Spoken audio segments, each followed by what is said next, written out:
मान लीजिए अगर कोई इंसान 30,000 रुपीज पर मंथ अर्न करता हो, तो क्या एक छोटी मंथली सेविंग से एक बड़ा कॉर्पस बन सकता है ओवर द इयर्स? चलिए एक एग्जांपल से देखते हैं। देखिए स्क्रीन पे जो आप कैलकुलेटर देख रहे हैं, ये हमें बताएगा कि किस तरीके से मिनिमम मंथली सेविंग से हम एक बड़ा कॉर्पस बना सकते हैं। तो मान लेते हैं हमारी मंथली सेविंग है ओनली 5,000 रुपीज। ठीक है, 20 ईयर्स के लिए अगर मंथली कोई इंसान 5,000 रुपीज इन्वेस्ट करता है for a period of long 20 years with a rate of return, यहाँ पे मैंने कितना लिया, 10% लिया है। ठीक है, ये कम भी हो सकता है थोड़ा और थोड़ा ज्यादा भी हो सकता है, बट ऑन सेफर साइड हम यहाँ पे 10% मान के चल रहे हैं। तो अगर इन सब इनपुट को अगर मैं डालूं तो हमारा जो टोटल कॉर्पस है आफ्टर 20 ईयर्स वो कितना हो जाएगा, अराउंड 40 lakhs। और इसी तरीके से अगर मंथली सेविंग्स को हम थोड़ा सा बढ़ा देते हैं, जैसे कि 5,000 की जगह सिर्फ 7,000 अगर हम कर देते हैं, तो देखते हैं कि हमारा जो कॉर्पस बनता है आफ्टर 20 ईयर्स वो कितना डिफर करेगा। अब देखिए यहाँ पर मैंने सिर्फ सेविंग्स को इंक्रीज किया, मेरा जो टोटल कॉर्पस है वो यहाँ पे हो जाएगा अराउंड मोर देन 50 lakhs। यानी पॉसिबल तो है कॉर्पस बनाना, लेकिन राइट फाइनेंशियल प्लानिंग का मतलब सिर्फ सेविंग्स करके कॉर्पस बिल्ड करना नहीं होता। फाइनेंशियल प्लानिंग एक एक्सट्रीमली प्रैक्टिकल, डिसिप्लिन्ड और स्ट्रक्चर्ड अप्रोच होना चाहिए, स्पेशली 30 से 40,000 की इनकम रेंज में। इस इनकम ब्रैकेट में मार्जिन फॉर एरर काफी लिमिटेड होता है, क्योंकि मंथली कैश फ्लो का एक बड़ा पोर्शन जरूरी एक्सपेंसेस जैसे रेंट, ग्रोसरीज, ट्रांसपोर्ट और यूटिलिटी बिल्स में ही चला जाता है। इसीलिए इस इनकम लेवल पर फाइनेंशियल प्लानिंग का फोकस एग्रेसिव वेल्थ क्रिएशन से पहले स्ट्रॉन्ग मनी मैनेजमेंट पर होना चाहिए। इसीलिए आज की वीडियो में हम डिस्कस करेंगे एक रियलिस्टिक, प्रैक्टिकल और detailed financial planning framework for a person earning 30,000 in a job. Hi, मैं हूं doctor Priyanka Sharma. I am a stock market mentor, investor and trader. चलिए एपिसोड को शुरू करते हैं। मान लीजिए आपकी इन हैंड सैलरी 30,000 रुपीज है।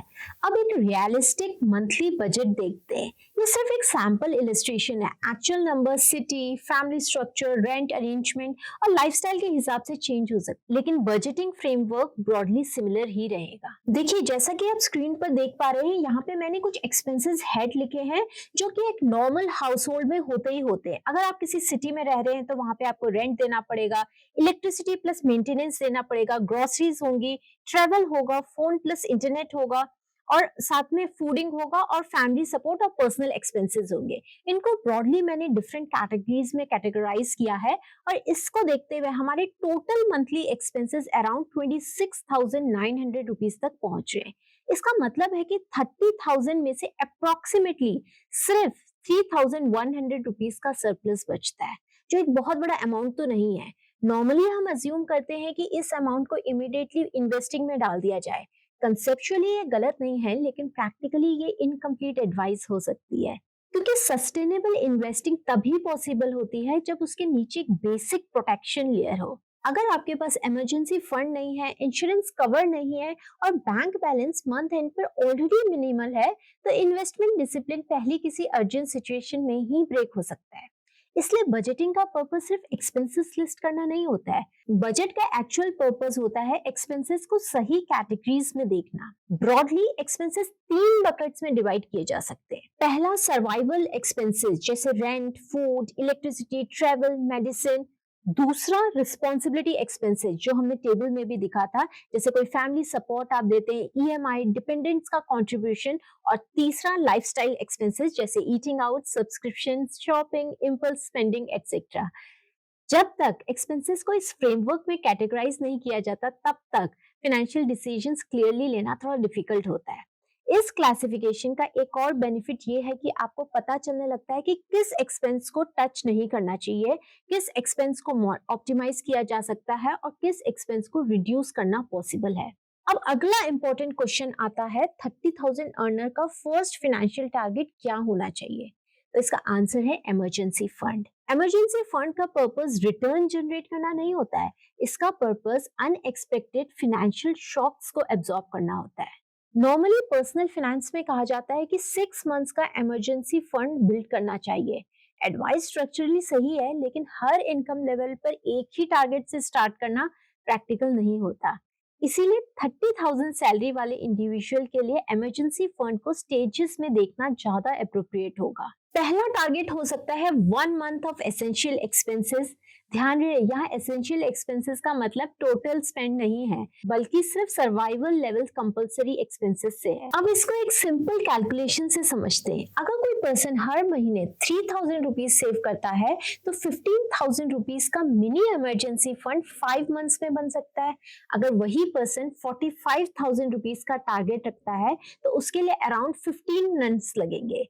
और अगर बीच में बोनस, गिफ्ट, साइड इनकम या कोई एक्स्ट्रा इन्फ्लो मिल जाए, तो ये टाइमलाइन और शॉर्ट हो सकती है। अब नेक्स्ट स्टेप है इस इमरजेंसी फंड को कहाँ पार्क किया जाए। इमरजेंसी फंड का पैसा ऐसी जगह होना चाहिए जहां कैपिटल रिलेटिवली सेफ हो और जरूरत पड़ने पर क्विकली एसेस किया जा सके। इसीलिए इसके लिए सिंपल इंस्ट्रूमेंट्स ज्यादा सुटेबल होते हैं, जैसे savings account, sweep FD, short term FD या रिकरिंग डिपॉजिट। इमरजेंसी फंड का ऑब्जेक्टिव हाई रिटर्न जनरेट करना नहीं होता है, ऑब्जेक्टिव लिक्विडिटी और स्टेबिलिटी होता है। अब आते हैं फाइनेंशियल प्लानिंग की नेक्स्ट पिलर पर, और वो है इंश्योरेंस। प्रैक्टिकल फाइनेंशियल प्लानिंग में इंश्योरेंस को इग्नोर करना काफी रिस्की हो सकता है, especially low to moderate income earners के लिए। अगर आपके पास हेल्थ इंश्योरेंस नहीं है, तो एक मेजर मेडिकल इवेंट आपकी सेविंग्स को सिग्निफिकेंटली डैमेज कर सकता है। दूसरा एरिया होता है टर्म लाइफ इंश्योरेंस। ये हर इंडिविजुअल के लिए इमीडिएट रिक्वायरमेंट नहीं होती। अगर आप पर फाइनेंशियल डिपेंडेंस नहीं है, तो इसकी रिक्वायरमेंट रिलेटिवली लो हो सकती है। लेकिन अगर आप पर फैमिली मेंबर्स डिपेंडेंट है या आप हाउस होल्ड की अर्निंग मेंबर्स में से एक है, तो टर्म इंश्योरेंस इवेल्युएट करना इंपॉर्टेंट हो जाता है। पर लाइफ इंश्योरेंस लेते वक्त एक सिंपल प्रिंसिपल फॉलो करना चाहिए।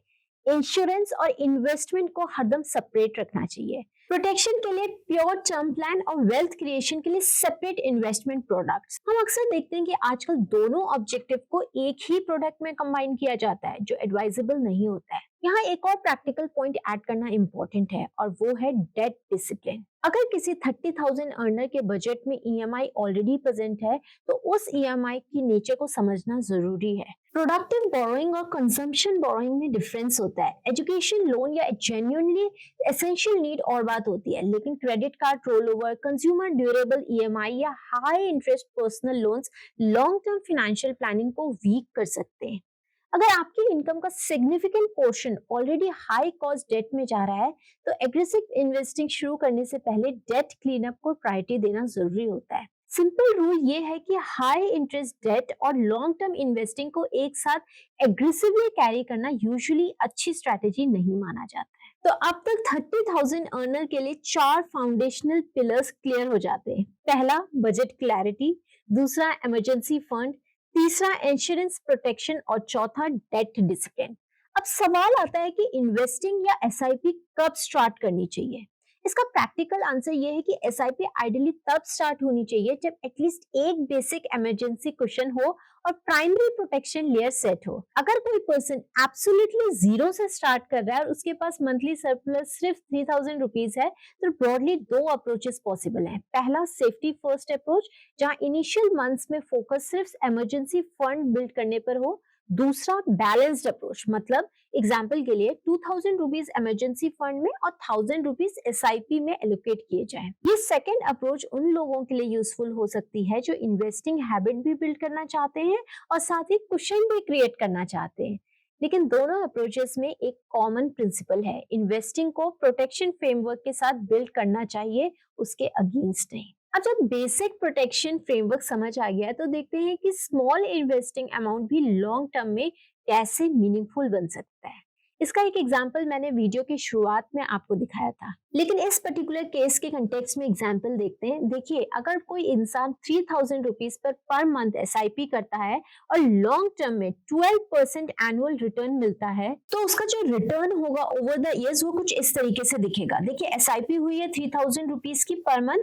10 इयर्स बाद वो ग्रो होके कॉर्पस कितना हो जाएगा, 7 लाख रुपीज हो जाएगा। और 15 इयर्स बाद 15 लाख, 20 इयर्स बाद 30 लाख और 25 इयर्स इयर्स बाद वही कॉर्पस हो जाएगा 57 लाख रुपीस का। मतलब रिलेटिवली स्मॉल मंथली अमाउंट भी लॉन्ग टर्म डिसिप्लिन के साथ मीनिंगफुल कॉर्पस क्रिएट कर सकता है। और अगर इसी एसआईपी को हर साल 10% से स्टेप अप किया जाए यानी बढ़ाया जाए तो लॉन्ग टर्म आउटकम और स्ट्रॉन्गर हो सकता है। अब देखिए, जो स्टेप अप अगर हम लेते हैं 10% का, तो 3000 एसआईपी जो हमने स्टार्ट की थी एनुअल 10% स्टेप अप के साथ, जो कि हर साल 10% इंक्रीज हम करते जाएंगे एसआईपी अमाउंट, तो जो 25 इयर्स के बाद हमारा जो कॉर्पस बनेगा वो 1 करोड़ से ज्यादा का बन सकता है।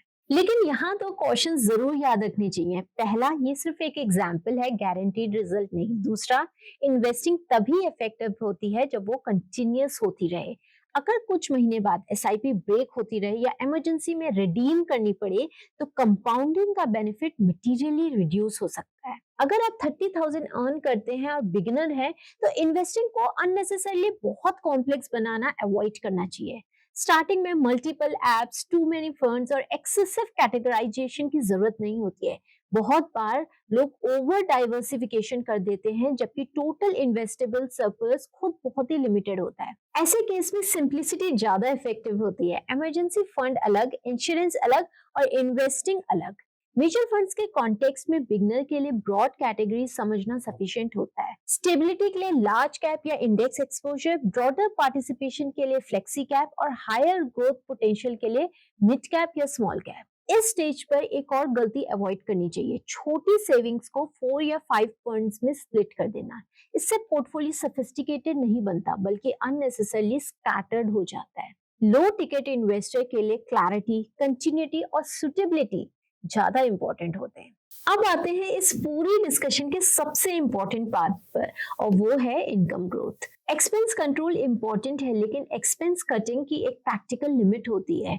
रेंट को इनडेफिनेटली रिड्यूस नहीं किया जा सकता, फूड को बियॉन्ड अ पॉइंट कॉम्प्रेस नहीं किया जा सकता, ट्रैवल और फैमिली रिस्पॉन्सिबिलिटीज को कंप्लीटली एलिमिनेट नहीं किया जा सकता।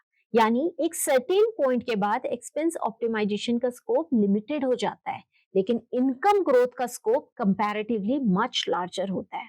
मान लीजिए 30,000 सैलरी पर कोई पर्सन 3,000 रुपीज सेव कर पा रहा था। अगर सैलरी इंक्रीज होकर 35,000 हो जाए और एक्सपेंसेस ब्रॉडली सेम रहे तो मंथली सेविंग्स 8,000 तक पहुंच सकती है। इसका मतलब ये हुआ कि सैलरी में मॉडरेट इंक्रीज ने सेविंग्स की कैपेसिटी को बहुत पॉजिटिवली इफेक्ट किया है। इसीलिए लोअर इनकम ब्रैकेट्स में सैलरी ग्रोथ और इनकम एक्सपेंशन का इफेक्ट एक्सट्रीमली इंपॉर्टेंट होता है। अब अगर इस पूरे फ्रेमवर्क को रोड मैप के फॉर्म में देखें तो 30,000 अर्नर के लिए 4 स्टेज प्रोग्रेशन यूजफुल हो सकती है। सबसे पहला फेज होता है स्टेबलाइज। इस स्टेज का आउटकम ये होना चाहिए कि आपको क्लियरली समझ आ जाए कि पैसा कहाँ जा रहा है और मंथली कैश फ्लो पर कंट्रोल आ जाए। इस फेज में फोकस होना चाहिए expense tracking, money leaks identify करना, मिनी इमरजेंसी फंड बनाना और ईएमआई डिसिप्लिन को मेंटेन करना। दूसरा फेज है प्रोटेक्शन का। इस स्टेज का आउटकम ये होना चाहिए कि एक सिंगल शॉक पूरे सिस्टम को कोलैप्स ना करे। यहाँ इमरजेंसी फंड को स्ट्रॉन्गर लेवल तक ले जाना, हेल्थ इंश्योरेंस एक्टिवेट करना और डिपेंडेंस होने पर टर्म इंश्योरेंस इवैल्यूएट करना इंपॉर्टेंट है। तीसरा फेज है इन्वेस्ट। इस स्टेज का outcome long term asset creation का फॉर्मल स्टार्ट है। यहाँ इमरजेंसी कुशन और प्रोटेक्शन सेट होने के बाद एसआईपी स्टार्ट या इंक्रीज की जा सकती है, आइडियली एनुअल स्टेप अप के साथ। और चौथा फेज है ग्रोथ का। इस स्टेज का आउटकम ये होना चाहिए कि आपकी future savings rate structurally improve हो, जो कि आपकी जॉब अपग्रेडेशन और न्यू स्किल बिल्डिंग से हो सकता है। चलिए, इसी के साथ मैं इस वीडियो को एंड करती हूँ। आई होप आपको मेरी ये इंसाइट्स अच्छी लगी होंगी। अगर अच्छी लगी हैं तो वीडियो को लाइक और चैनल को सब्सक्राइब जरूर कीजिएगा और कमेंट्स में जरूर बताइएगा आप किस तरीके से अपने फाइनेंसेस को हैंडल करते हैं। I will see you very soon in the next video. Till then, bye bye.